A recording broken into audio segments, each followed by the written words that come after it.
Ladies and gentlemen, this is the Right Guys podcast. Hey, calm down. Trump's got this.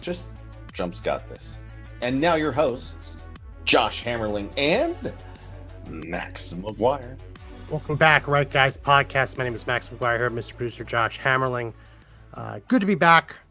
My fault. We haven't been on the last couple episodes. I got sick. So coming back from it, still a little sick. Still kind of hear it, a little bit of a head cold. Feel like I'm drowning constantly. It's the worst.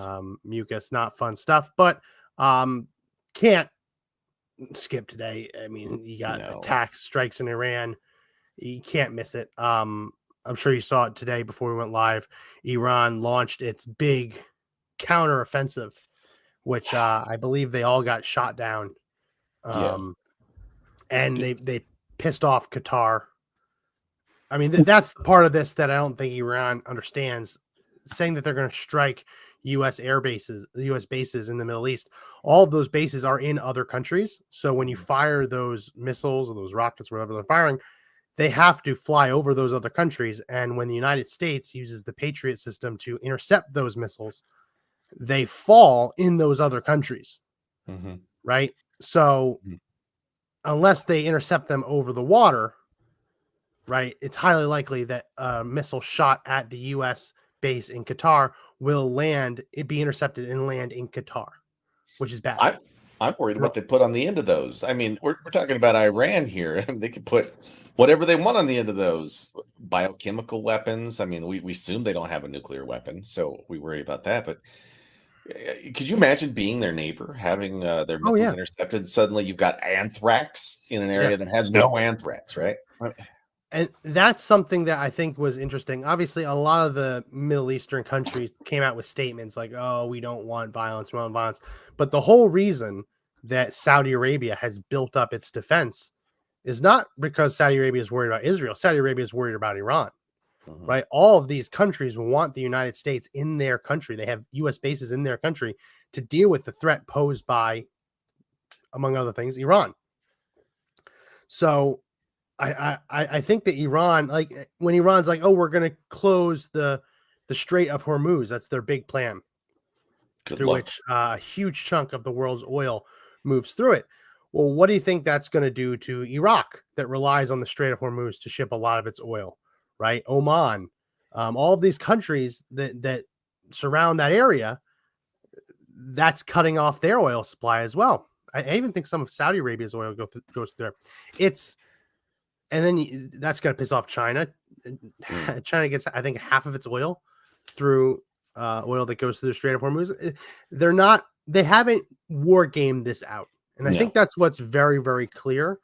I think that if Donald Trump had led with this before Israel had ever attacked them, I think we'd be looking at a very different world right now. But the B-2 bombers struck their targets, and the cruise missiles struck their targets after Israel had pretty much taken out all of Iran's anti-air defenses, right?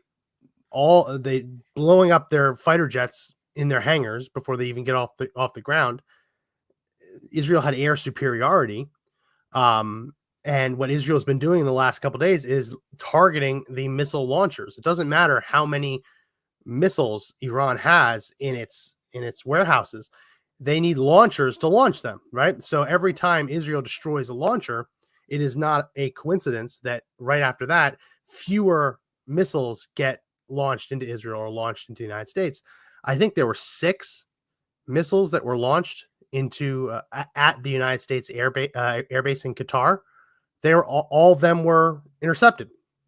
Right, the way you get past the Patriot interceptors, or in Israel, you'd have the Arrow, or you have the Iron Dome for more close range stuff, but they're Arrow interceptors.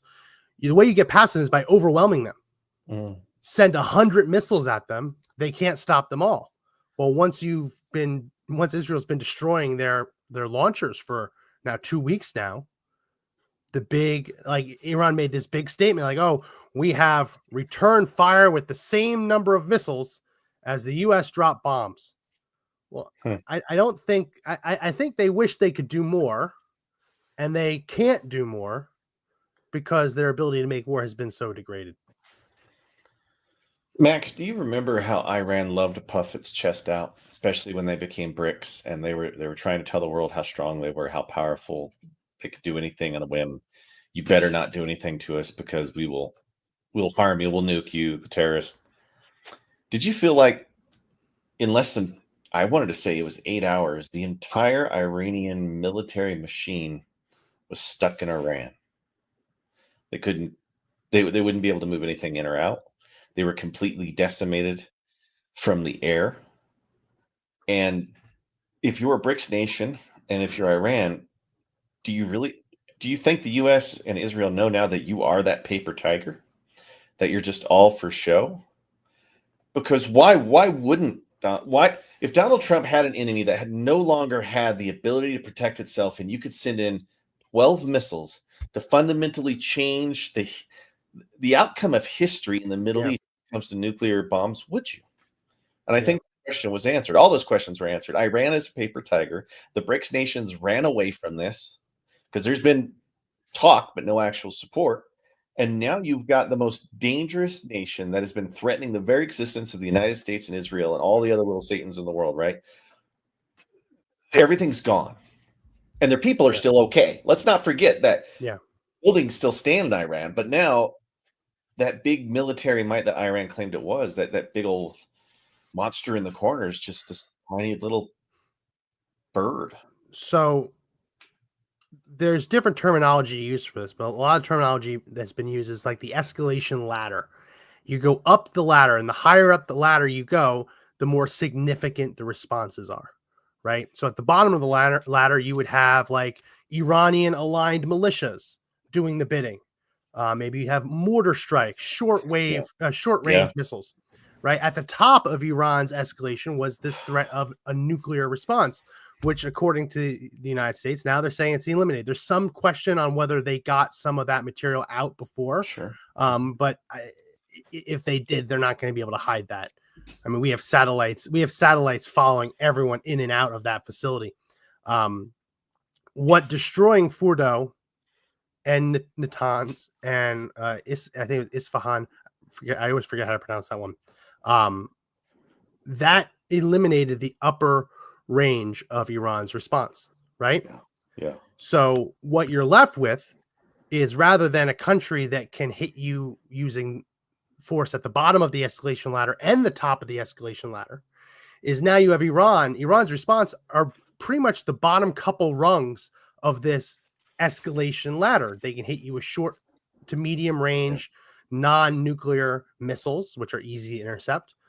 They can have their aligned militias try and do their dirty work for them. Terrorist groups do their dirty work for them. But in terms of their ability to kind of push their power outwards, all the things at the top end of that ladder, like airstrikes, long-range missile strikes, a nuclear option, anything like that, that's gone, right? Yeah, it's off the table. So the calculus would change in like a ground war. You never want to invade Iran. I mean, we can go through that later if we want. Looking at the topography and the geography would be a nightmare. But in a war like this, where they're just trading pot shots with Israel, I mean, they're going to lose. Absolutely. And if they think that they can win a war with the United States, I mean, that's laughable. Our B-2 bombers took off in Missouri and flew for 35 straight hours. Just talk about a message. 18 hours there. I think they refueled 3 or 4 times along the way. I mean, that's what you look at, the upper rungs of that escalation ladder, the ability to fly on to the other side of the globe to drop, I mean, 30,000 pound bombs that dig in 200 feet each, 60 feet each. Iran has nothing close to that. So I agree with you in terms of the paper tiger. Right now, their ability to project force outside of their borders, they have very little options available to them. Yeah. Yeah. And what's very interesting about all of this is the way that Iran's decision-making processes work. Obviously, you have the supreme leader, the Ayatollah at the top, but then he has under him like it's almost like a national security council. That would be what it would be the equivalent in the United States. They are supposed to brief him to get a final decision. Well, Israel killed everyone on that, pretty much everyone on that council. Yeah. Yeah. And Israel's also killed the people who were appointed to replace the people Yeah. who were killed on that council. Yeah. And the Ayatollah is in hiding. He's not having these Security Council meetings. So it is very hard both to get people to advise the Ayatollah on what to do and to get his response. So what they're left with is, okay, shoot 6 missiles at the US base, and that's our grand response. That's all they got left, man. I mean, they must know the writing's on the wall.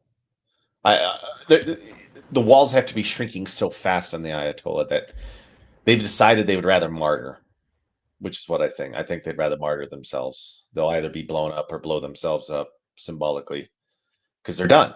There's nothing left. Can I jog your memory for a second, Max? Do you remember a couple weeks ago when a lot of those Russian bombers were completely, I mean, just obliterated by Ukrainian drones? Remember? If I was drones, about that, drones that popped out of a truck. Brilliant, brilliant maneuver, right? And a lot of people said it feels like there's another agency behind this or some help, right? And I think Israel's attack on Iran, the reason that those bombers were quote unquote attacked is because that would have been the one escalation piece that Russia could have played in protecting Iran before Israel started striking targets, right? There's no escalation ladder that exists right now to protect Iran in the Middle East. Even their closest ally, who's the largest quote superpower, has pretty much said they're on their own. I mean, this thing is just, I think there's a lot that's going on in the world right now. The chess board's crazy. Well, imagine this is like a tag team match, right? You have Israel and the United States, you have Iran, and let's just say it's Russia. They're tag team. Yeah. If you're Russia, do you want to get tagged into that tag team match when Iran is just completely bloodied? And you don't have any of your major strategic bombers. I mean, you're in a bad spot if you're Russia right now, and you've got a full-scale war on another front. Yeah, no, it's bad. And China, you have China, but why would China want to? No one wants to stick their neck out for someone who just had every one of their fighter jets blown up on the tarmac in a night. And part of that breaks my heart because they were one of the only countries. I think they're the only country still flying the F-14 Tomcat. Oh, really? The planes from the original Top Gun. That's because we sold them to Iran before the revolution. 78 or something. Yeah, stupid, yeah. Right, dude? So or 77. These are planes from the 70s, and they're museum pieces. And you watch Israel blowing them up, and you feel bad. I also gotta say, I mean, it's pretty remarkable that the writers behind Top Gun Maverick pretty much had this down completely. I mean, that was the plot. We have to hit this nuclear facility in the mountains. We have to use bunker busters. Yeah, we have to hit one and then hit the same spot to blow it all up. Very interesting. I wonder who was on that writing staff and who had access to some of these plans. Who knows? Kudos to them, right? So what was your initial reaction when you woke up and you saw that we had launched? I mean, it happened late in the afternoon, I think, on Saturday. Yeah, right? I saw it real time. I think it was at 8 o'clock, 8 o'clock hour my time, Central Time. Yeah. So I remember when we did it, it was like 2 hours after the news broke. It was like 2 hours before Trump gives a response. Mm-hmm. So I want to say it was like 8 o'clock Eastern, 7 o'clock Eastern, somewhere in that window. Yeah, I mean, the part of me that grew up during the Iraq War and Afghanistan War, that part of me says no new entanglements, no new boots on the ground, none like that. But then the other side of me also remembers, remember what happened when Trump hit Soleimani? Iran puffed its chest, fired a few missiles, but then that was it, right? Yeah.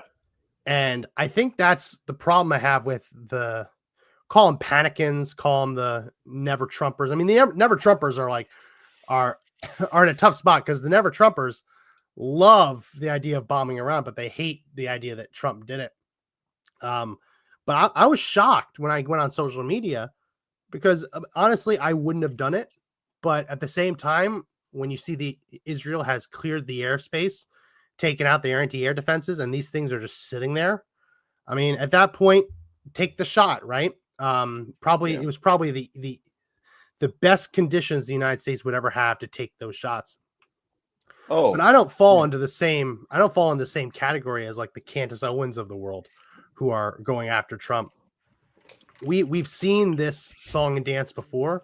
We've seen Donald Trump again. He turned Soleimani into pink mist, and there were a few rockets, missiles shot at U.S. bases, and that was it, right? My position is obviously to let Trump cook, give him a chance. Let's see how this plays out, and obviously, if it ends up coming into a lengthened fight, and they're talking about boots on the ground, then obviously I'm against that. I think Trump's against that. But seeing it,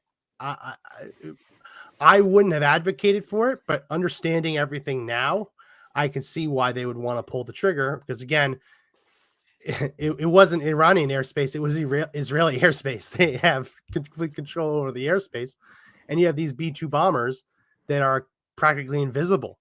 The only time they show up on radar is when they drop their ordnance. Yeah. And at that point, it's too late. And but they've been coming out. All right, so I see the point of view where the president shouldn't be able to like conduct like an act of war without the approval of Congress, right? But we're sitting on a moment where you can completely eliminate the one person who, on their parliament steps, yell and say "Death to America, death to Israel, death to America." Death to, that. Like I'm torn on it, right? I don't want presidents to think like they can act like to make that call without it. But man, I think Iran was just taken off the board. The one thing that everybody wanted, even the Middle East. So like I'm trying to square that one here, but I'm not mad. No, I'm just not mad. I'm not furious. And when you see someone like Thomas Massey kicking and screaming, "This is unconstitutional," you're like, okay, calm down, Thomas Massey, calm down. Now Trump is basically promising to primary him, promising to fly to his district in November or no, this spring to primary Massey. Damn. Well, I mean, what Massey is against everything. He votes no on everything. At some point, you can be a principled conservative, but at some point don't let perfect become the enemy of good, right? Yeah. And on just the topic, Massey's wrong, right? Yes, the Constitution requires Congress to declare war, but the president does have Article 2 powers to conduct military attacks, and the War Powers Act that Congress passed allows the president to basically engage in hostilities as long as he notifies Congress within 48 hours. And he notified Congress, right? So then there's if he wants to keep doing it, he can do it for like 30 to 60 days. Congress can vote. But if you follow Thomas Massey's, and let's see if I can pull it up. If you follow Thomas Massey's interpretation, the United States could never engage in a secret attack. Right? I mean, I know. I was going to bring that. Yeah. Mm-hmm. The strict interpretation of that constitutional provision means that anytime the United States wanted to attack anyone, they would absolutely know about it because these things would be voted on in Congress. They'd have hearings, they'd have floor debates, right? Obviously, that can't be, right? You can't have a country if the only way you can exert your power militarily is if you have public debates on C-SPAN, right? Now, you won't have a country if that's the requirement. No. Let's see if I can find what he said.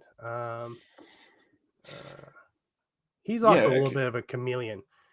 He looks completely different than what I remember him. The beard. It's not surprising that they ended up pulling off the op without anybody knowing. The secrecy worked really well this time, right? And the whole reason it worked well is because guys like Massey aren't giving that update on the floor. And then they give it to an intern, right? And then intern decides they want to ask people questions about what to do if the president wanted to go to war. Like they'd never be able to keep it a secret, right? They'd never be able to keep an op a secret. And we all know that there's been a lot of ops around the world. that we want to keep secret. This is what he said. This is not constitutional. I saw that one. It is. It is constitutional. It was constitutional when Bill Clinton struck countries. It was constitutional when George W. Bush struck countries. We have not had Congress declare war since World War II. Two. Just think about that. Since World War II, how many wars have happened in between them? There, a bunch. Korean War, Vietnam War, yeah, right. Korean War, Vietnam War, right. Desert Storm, two Iraqs, and Afghanistan, Afghanistan, and every single U.S. airstrike in between. The Bosnian stuff, we under Bill Clinton, zones. right? No fly zones. So sometimes you have Congress they'll put forward a use of force authorization. But this whole idea that, it's not constitutional, it's not constitutional, we've moved past this whole, it reminds me, I've said this before on the show, it reminds me of that episode of The Office where Michael Scott is having money problems and he goes out of his office and just shouts, "I declare bankruptcy," and like thinking that does it. I mean, this thinking of that's unconstitutional, it comes from an era where if you wanted to declare war on another country, you declare war, you sign on the dotted line, you put your John Hancock, right? What did John Hancock say? He made his signature that big so the king could see it without needing his glasses.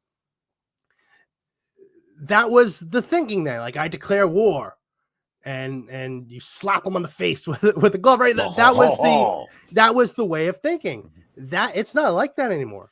No. Especially when many of the times you have to fight, you're fighting against non-state actors. I know. Right? How do you declare war against a terrorist organization? Against pirates. I mean, that was huge off the coast. Yeah. Mm-hmm. Yeah. And the Constitution grants the president a lot of power to go after pirates, right? You don't need Congress to declare war against pirates.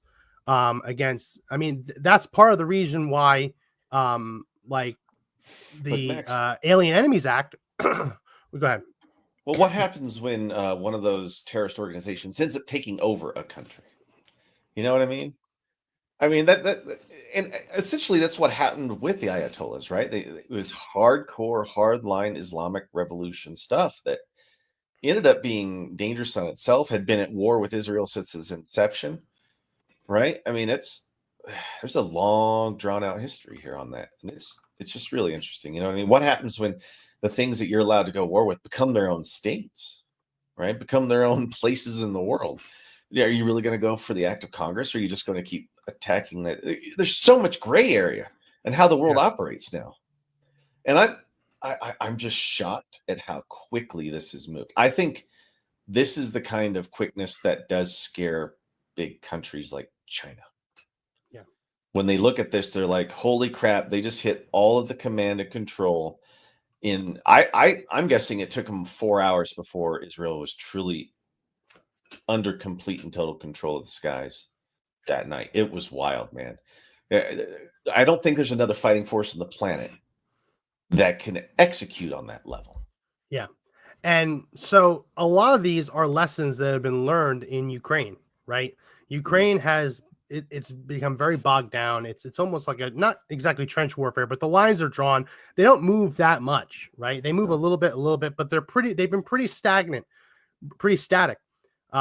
It's become an artillery war, right? But in one end, it's very antiquated technology. Artillery pieces, not that fancy. But when you bring in the modern technologies, the radar now can pinpoint exactly where artillery came from. Yeah. Right. So the minute you fire an artillery shell, the other side knows exactly where it is. So what does the other side do? Blankets that area with munitions to take out as many of these artillery pieces as possible. So what is Israel doing to Iran? Every time Iran fires a missile, it's giving away its location for the launchers. And they have far more missiles than launchers, right? So every time they do this, and some of these are mobile, but they're not that mobile, especially not when Israel controls the airspace. Right. And they just have nonstop fighters and drones. They're mobile, but they're mobile the way that a big rig would be mobile, right? Yeah, they're not shooting on the run, y'all. You know what I mean? They're not shooting on the run. So it's kind of it can be, I imagine this is terrifying for China because China puffs its chest, right? They have all these people, all this technology. Well, Iran did too. Iran was terrifying. This Iranian missile program was terrifying. It's terrifying until it isn't, right? Yeah. And we've seen it. We've seen the paper tiger get thrown around for Russia after Ukraine. The paper tiger moniker being thrown around now against Iran. Yeah. You don't come back from that. No. Especially if you're BRICS and you're all on the same team, right? You gotta sit back and evaluate now. You said something a moment ago about how it's kind of antiquated warfare that's happening in Ukraine, right? And that is still what Russia was leading with, because that's how they're still conducting ground war. Like we saw the face of war change on Saturday night, because when Israel hit, they showed that you don't have to take the land, you just have to take out the things that are in control, the people that are in control. I mean, Iran only has a military that's operating because there's people at the head calling those shots. They're cutting the head directly off now. Yeah. I mean, it's like the reverse of what World War II was. You had to try to drive in to get Hitler, right? You had to go through the entire Eastern Front to try to get to him.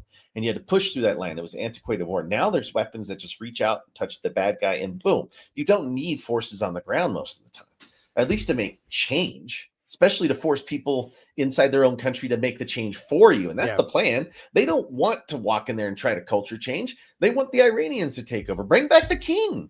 I mean, whatever works.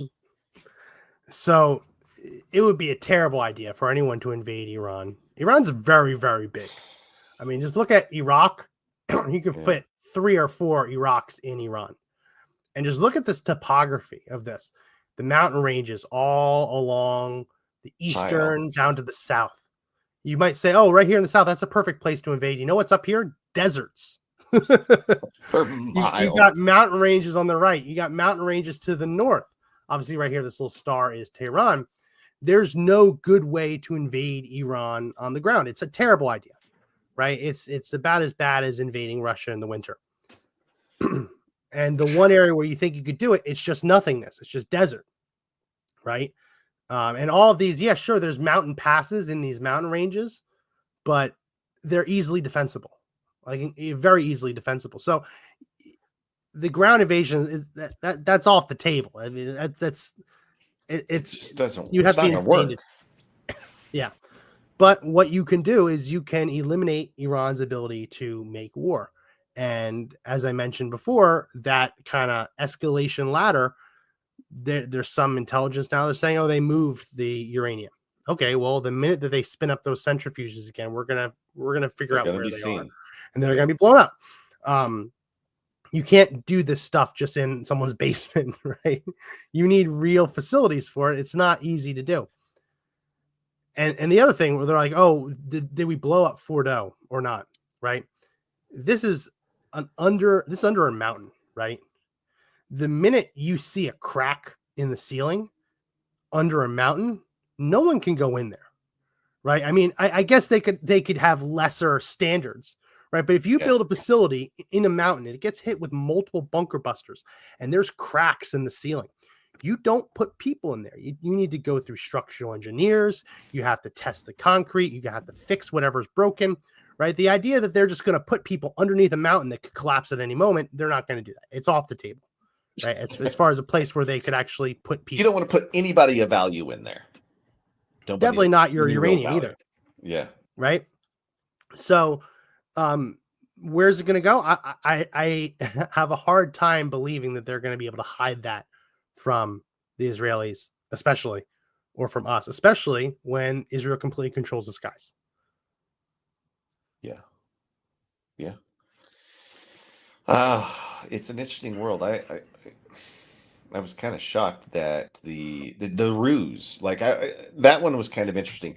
Trump decides to fly a bunch of things to Guam, right? Yeah. Here's all this going over here. We're going this direction. Everybody look over here. This is what we're doing, right? Yep. And the media eats it up like it's going out of style. Eats it up.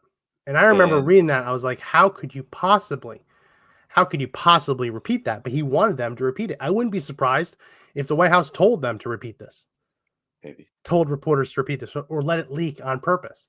But here's the thing: when you live in America in the internet age, the truth eventually gets out. I don't know if you saw this. This guy in Missouri, I retweeted it, but David Shayani, he tweeted out about half a day before the strikes. I counted 9 Holy. B-2s fly over my house, Warsaw, Missouri, heading due east. Right? So even in a world where you have all of that subterfuge and sneakiness and shell game, like we'll send them this way, there's still people posting, oh no, I saw a bunch going east. Now I highly doubt that the Ayatollah is following David Shayani, but it's just very interesting that this leaks out. You can't keep everything completely secret. Like the video of them coming back in the United States was videotaped aboard a boat off the Jersey Shore. Yeah. Guys just looking at the sky. Oh, there's the B-2s. They're coming back. Oh, look at that. Okay. Do you remember a couple of months ago when there was this big purge inside of SecDef and all that stuff, especially in the office? They were doing there were all these weird stories that were coming out. They were kind of identifying who's giving stuff to the media. And then right before a big op, it all goes silent. Mm-hmm. So now I'm thinking back to when we were reporting on that kind of story. Was that done in an effort to make sure that they could execute on stuff like this, right? Like how far back does the planning for something like this go? Who knew and when did they know it? Yeah. Sort of level stuff. And it makes you statecraft. I mean, like the part of me says you don't get a trophy for doing your job. Like there should be no leaks. Like, yeah, we can applaud. Yay, they did it with no leaks, but there never should be leaks, right? No. So I guess you applaud, hey, no leaks, great. But again, it feels weird saying you get a trophy for doing what you should just do, right? Hey, Democrats, anybody who might have had an edge, they would sit there and report that stuff, man. They would do it even if it costs the lives of Americans, right? That's the other side of that, is that they are purposely trying to leak to make these bad things happen on the left. I mean, it's constant. Well, the White House called Schumer and called the minority leader in the House. One of them didn't pick up. So then they go out and say, oh, we weren't notified. Well, you didn't pick up. Called you didn't pick up. And again, the law says he has 48 hours to notify you. So watch the mail. You'll get your letter. You'll get your letter. I mean, there was one guy, let me see if I can find him. There was one guy who was freaking out. He was a congressman from Illinois. Never heard of him. Sean Casten. Yeah, he's a nobody. What was he doing then? Let's read it. Make this bigger. He said, "This is not about the merits of Iran's nuclear program. No president has the authority to bomb another country that does not pose an imminent threat to the United States without the approval from Congress. This is an unambiguous, impeachable offense. Imminent threat is determined by the president. It's not something that's up for debate. I'm not saying we had the votes to impeach. I'm saying that you do not do this without congressional approval. And if Johnson doesn't grow a spine and learn to be a real boy tomorrow, we have a BFing problem that puts our very republic at risk. To be clear, I do not dispute that Iran is a nuclear threat. I mean, that's the crazy part of this. That's why Obama negotiated JCPOA. But whether that is better resolved through diplomatic or military measures, it's not a decision the executive branch has unilaterally. Kind of. I mean, diplomatic is the executive branch. And when the diplomatic efforts fail, it's the executive branch that does it. But I'll keep going. It's worth noting that imminent threat is a gray area, which is what I just said. Trump did attack Soleimani without congressional approval. Black ops do happen. Leaving details aside, there is a case that presidents need to move to protect homeland quickly in some cases. This was not that. Fordo had enriched significant volumes of weapons-grade material. I mean, he's just undercutting his own argument. But they did not have it mounted on a weapons system that could have hit Israel between now and when Congress is back in session next week, or before we could schedule an effing Zoom call. This guy's crying about not getting a Zoom call and admitting that he's on vacation. The Congress is out of session. Right? I mean, like, you don't get to sit at the big boy table if you're out of session. I'm trying to figure if he was debating himself or not. For a moment there, I'm like, why are He's you debating undercutting himself. your own argument, dude? Like, just chill. Daddy, chill. Insane. Yeah, just Um, let him cook. yeah, just let Trump Should be a cook. T-shirt. Just let him Everything he cook. said, he was undercutting it 2 tweets later, 2 posts later. We don't have to keep going, but it's so tiring. It's so tiring seeing this over and over and over again. If Obama or Biden had done this, these same people would be celebrating, right? It's Yeah. so obviously a political lens. I don't know if you watch it. I watched MSNBC the night of the attacks I'm just for a sorry. little bit, just see what are they saying. Yeah. And they were leading with this bullshit. This is questionably legal and likely unconstitutional. They never did that when Obama No. like killed bin Laden in Pakistan without a declaration of war. You know what I mean? Like it, I mean, they're like, we got him. You know? Yeah. they never did any of this. When Obama killed a U.S. citizen with a drone strike and killed that U.S. citizen minor child, 16-year-old, they weren't like, oh, that's unconstitutional. So they're like, yeah, go Obama, go. It's nakedly political. This, and I think that's what the American people are so tired of. Go ahead. I forgot what I was going to say. Right as you said that, and the point was coming out. I mean, so what do you think this now is going to have on the capacity of terrorist groups around the world to operate? Because we know that Iran was like one of the sources for terrorist organizations that are being funneled with money, drugs, and personnel, right?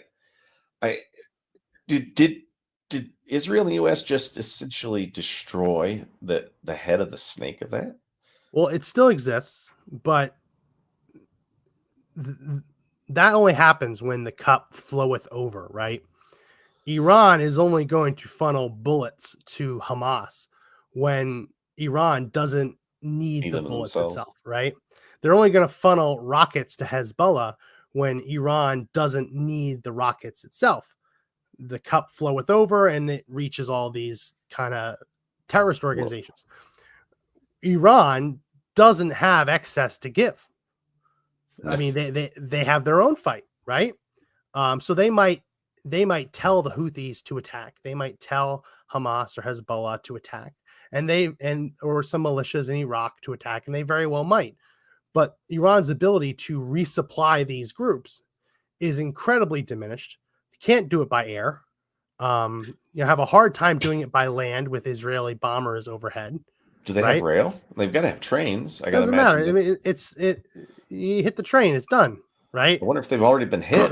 You don't even have to hit the train. You just have to blow up the track a quarter mile ahead. You know what I mean? Like it's very easy to stop that. So they say, hey, sleeper cells in America, attack, right? But they have one bullet in the chamber, right? That's their last bullet. There's no reload. So it could get a little dicey in the next week or two. Yeah. But after those attacks, it's going to be a lot harder for Iran to resupply these groups to get them to continue attacking, especially when they're all dead from Israeli and U.S. counterattacks. And you got to be thinking, if you're one of those sleeper cells, you're looking at this going, I'm having a really good life here. Yeah. I don't think I want to change that. You know what I mean? And if and when Iran closes the Strait of Hormuz, which again is this little tiny strait of water for oil and shipping lanes in between Oman and Iran, when they close that will hurt their economy as well. Yeah. Because it's to a large extent their oil that's being shipped out too. So that would mean less money for them to give around to their terrorist allies, militia allies. So they are scrambling. They are scrambling. I think it's likely that you've cut off the top rungs of that ladder, and many of the bottom rungs are likely falling apart as well. There is no escalation ladder for Iran at this point, which is again also a very dangerous place to be. The last thing you want is for a dangerous death to America, death to Israel country to feel like they're powerless. When you back a country into a corner like that, and humiliate them, they might go outside of the traditional uses of force.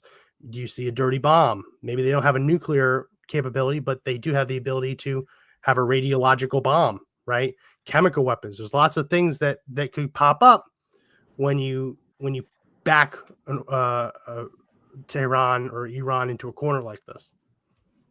I hope not. Everyone should be prepared. Take that extra step with you when you go out in these next couple of weeks, years, whatever it may be. Right? Just if you live in America with the means to protect yourself, I highly recommend that you learn how to do that as soon as possible. Yeah, it's already too late if you need it today, and you have never trained it before. By the way, it's too late. Also, very funny listening to Democrats crying that we should have known that bombing Iran would activate the sleeper cells in the United States. The Democrats are the ones who had the open borders that allowed the sleeper cells to get here. Get in. Oh my God, in huge numbers too. Yeah. So spare me the pearl clutching. You if there are sleeper cells in the United States, the Democrats are largely to blame for it. Yeah, absolutely. And you should remember that if you vote. You know what I mean? I mean, most of the people listening here, they already get that. But if you're on the Democrat side, that they let this stuff happen. They welcomed it. Heck, they went after ICE facilities and tried to push their way in. Right? Got charged with felonies. So you see the guy today got attacked federal agents with a weed whacker. No, a weed whacker. Yeah. I mean that. It's an interesting flex. I'm going to give him points for it. Really? Like, what do you do? Whoa. You stay still. Yeah. Whoa. I would just feel dumb. Maybe that's all he had. You know what I mean? The thing he knew, that was the weapon he really knew. He's like, I'm going to get that weed whacker out. I'm going to go fuck some shit up. He attacked the bushes. Here we go. It's too much. There's ICE. And there he is with a weed whacker. Sprayed him with pepper spray. That's got to be an attack with a deadly weapon at this point? I mean... They got the weed whacker on the ground as they're arresting him. Yeah, no, if you come at ICE with a weed whacker, weed or whatever, you're going to get attacked or you're going to get arrested. I mean, again, we talk about escalation of force here. It's like, they want that optic, right? Because that's a dangerous weapon. You hit somebody with a weed whacker, it'll knock you out. You're toast. It'll kill you, right? And you're coming at a federal agent. And they want the federal agent to shoot him. They want that optic. Yeah. Even though they are wielding a dangerous and deadly weapon that's motorized too. Have you seen all the fireworks? Like they're using actual fireworks. Yeah. And it's like, isn't that a weapon too? But that gets passed because it's a firework. I mean, it's an explosive device. Yeah. Where's all the arrests? Insurrection? Yeah. Listen, they're getting them. They're tracking them down. Eventually, these people take off their masks, and a lot of time they do it in front of convenience stores. They do it in front of ATMs. There's so many freaking cameras everywhere. They get in a car, and it's going to take time to follow these people back. A lot of the work processes that the left use, like for January 6th, of following people at January 6th, following them around, that technology is now being used. And those processes are now being used to find as many of these rioters and illegal alien protesters as possible. So it's going to take some time, but we'll get them. I don't know. It just kind of felt like Iran wasn't all it said it was. And there was a lot of bluster. And they were, what do they call it? Defrocking, or not defrocked, but undressed, like in the world of magic, right? When all of your secrets are suddenly revealed to everyone, you've been undressed in front of everyone. That's what we've seen. And they may have a wild card. They may be willing to do something really, really stupid, really, really radiological. I don't know. But they were. Did you see this this tweet that got put out by the LA County sheriffs? Well, what? Yesterday about Iran. They weighed in on it? They weighed in on it. No. Quote, our hearts go out to the victims and families impacted by the recent bombings in Iran. While this tragic event occurred overseas, The Los Angeles County Sheriff's Department is closely monitoring the situation alongside our local, state, and federal partners. At the moment, there are no known threats to Los Angeles County. However, out of an abundance of caution, we are increasing patrol checks at places of worship and other sensitive locations throughout the county. The safety and security of our communities remain our top priority. We will continue to assess and respond to any developments as they arise. If you see something, say something. Josh, our hearts go out to the victims and families impacted by the recent bombings in Iran. I mean, it's a really kind of loaded statement from the beginning there. I mean, they're showing their cards. They're showing their cards. It means that they're victims. That means Israel attacked them without provocation in the first paragraph. Oh, you think those? I thought they were talking about the bombing of the nuclear site. Oh, you think they're talking about Israel? Oh, no. So they were talking about the victims, which are a bunch of nuclear scientists and generals. I guess. None of it makes sense. Well, they're targeting nothing but civilian locations in Iran, right? Nothing. None of it makes sense. None of it makes sense. Why would they even weigh in on this? They have since apologized. They admitted it was offensive and inappropriate, and they're investigating how it was published. Somebody typed it. It was immediately after the American strikes on 3 Iranian nuclear targets. Wow. Talk about boneheaded tweets. Somebody had to approve that. I mean, whoever the head of media relations is. I mean, that's the first person I'm calling. I mean, it's entirely possible. It was just a AI generated thing. No, like an intern or whatever. Intern manning the social media. Maybe, yeah. But it makes you wonder when they said we're going to go protect houses of worship. Who do you think they were talking about? Do you think that they were saying that they were going to go protect mosques? Mosques. I was thinking. Do you think that they were going to go protect synagogues? I thought mosques.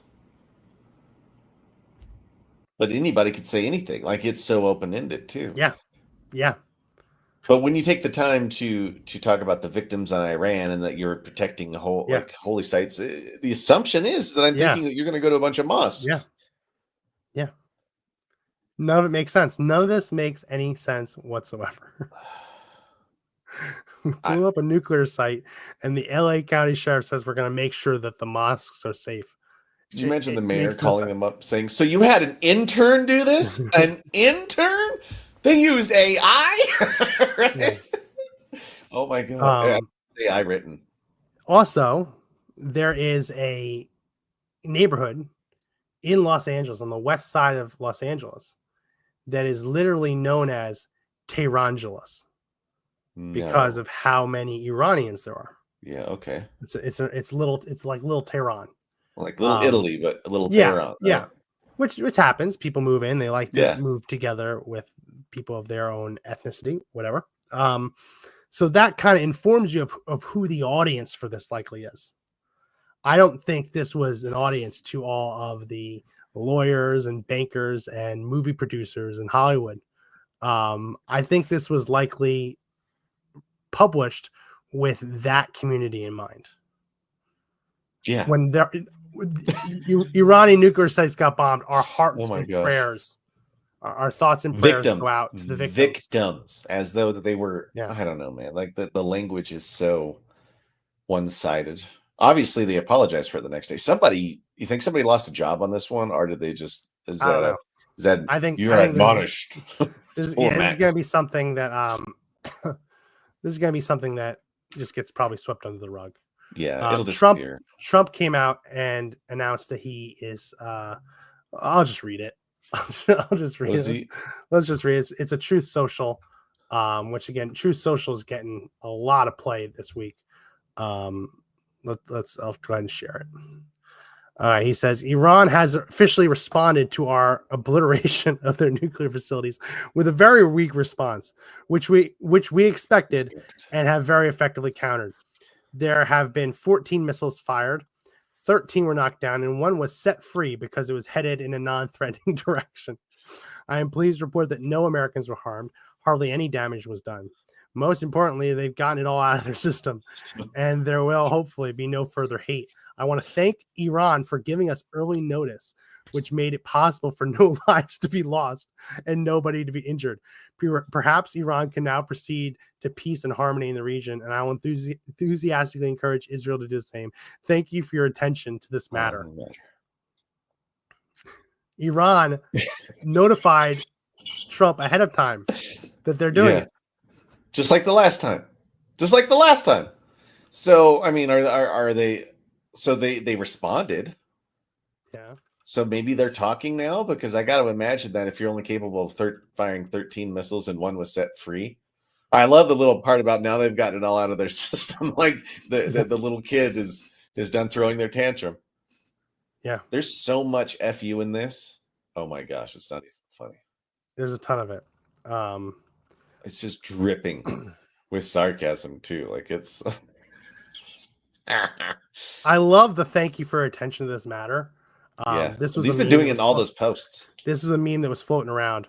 Trump shooting Iran, turns to the camera. Thank you for your attention to this matter. There are a lot of. Let me see if I can find another one. There were some pretty good memes about this. I like this one. The Houthis have begun sabotaging U.S. technology throughout the region in retaliation, and it's a bunch of Jawas stealing R2D2. Wow. They've been relegated to memes now, Max. Yeah. Look what happened to him how many days has it been? I mean, this is going to go down as one of the fastest defeats of a nation, I think, ever. All they could do was fire 13 missiles in response. This was pretty funny. I'm the Fordo nuclear facility in Iran, and I don't work anymore. That's a big callback. That's a 20. Oh yeah, that's all the way to the first one, wasn't it? Or the first run, and first he was run, like, "We're targets or something." And it turns out the guy actually has like some kind of syndrome where he has like T-Rex hands. Wow. Yeah, that was rough. But Trump does that anytime someone's flustered. Oh, that was funny. That one's great. I love that one. Yeah, but I like the thank you for your attention to this matter. He's put that as if people aren't going to read it. Yeah. Well, they are though. Like, it essentially has become the de facto mouthpiece of the presidency, right? I mean, talk about being able to control the messaging on the way out. So is Iran going to come to the table, or are they just going to be obstinate all the way out? Well, here's the thing: annihilation. What do they come to the table with? Oil. What are they going to agree to give up? Not the nuclear program. That's gone. We can't. And if it ever pops its head up again, it'll be gone again, right? Yeah, that's gone. They just don't have the resources to bring that back in the blink of an eye. Like it's. What will Israel demand of them? An end to their missile program? Well, the next thing I think is Iran will do is hold their own people hostage, because you can't do anything else. All they've got left essentially is self-harm on the way out, because they've got no other tool, and that's where I think they would. The world, wouldn't that be awful if they tried to use their own people as the tool to harm on the way out? Because the Ayatollahs are not known for their kindness. Iran used to be a paradise. They had the Shah of Iran, but they also had one of the earliest democracies in the Middle East. And a guy rose to power by the name of Mossadegh. And Mossadegh decided he was going to nationalize, him and the rest of the country were going to nationalize the country's oil. British Petroleum freaked out and got the West to topple Mossadegh, right? And install the Shah. So all of this traces back to British Petroleum, right? To oil interests, the United States helping topple a democracy. We say that we want to bring democracy. A lot of these neocons say we want to bring democracy to the Middle East.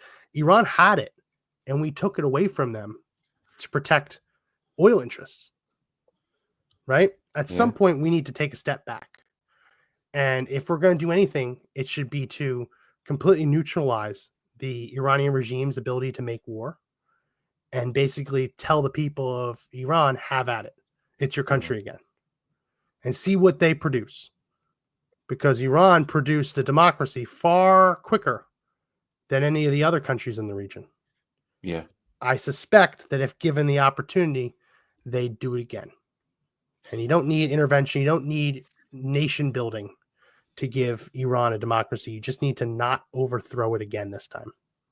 Give you the final word. The Iranian people are beautiful. Their women are beautiful. Everything about them can be beautiful as long as they're allowed to flourish. And they have an opportunity to flourish for the first time since 1979, I think. 78, 79. So just let them cook. Let them cook. Well, that's it for this edition. If you like the podcast, give us a thumbs up, subscribe. We also have the audio edition of the podcast found anywhere audio podcasts are found. That's it for this edition. My name is Max McGuire. I'm Josh Hammerling. Remember, everyone, that the fight to take back our country is not over yet, but the only way we win is if you all stand up and fight together. See you next time.